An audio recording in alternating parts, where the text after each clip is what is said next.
let's look at the opposite extreme, which is someone that holds a lot of resentment, a lot of anger, doesn't like to forgive.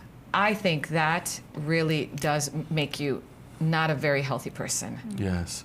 One of the presidents summoned Nelson Mandela back in the 90s. Amazing. And he was curious, very much so. And he asked him, how were you able to do that? How were you able to forgive? And he said, they took my freedom, they took my possessions, they took my family, but they couldn't take, I don't remember quite if he said my peace or my dignity, unless I gave it up. And the only way I could give that up is if I refused to forgive.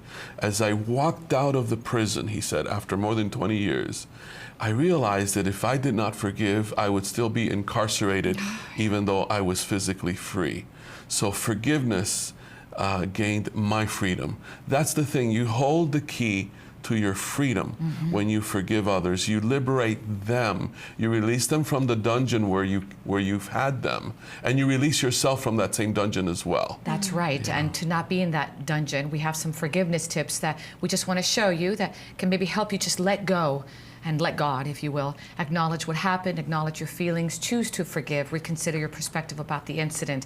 We had the pleasure of having Dr. Jill Weibel here, and she spoke about the napalm girl who we interviewed, and that poor woman who was burned practically from head to toe. And great forgiveness today. And again, mentally it was hard, spiritually it was hard, but she was able to do so. Right. Yes. So important, isn't it, Nicole? It is. And I often remind my patients that, forgiveness isn't so much about the other person, it's about you. It's being able to let go of that anger and that hurt, because that is not doing you any good. At all. And it doesn't always mean reconciliation.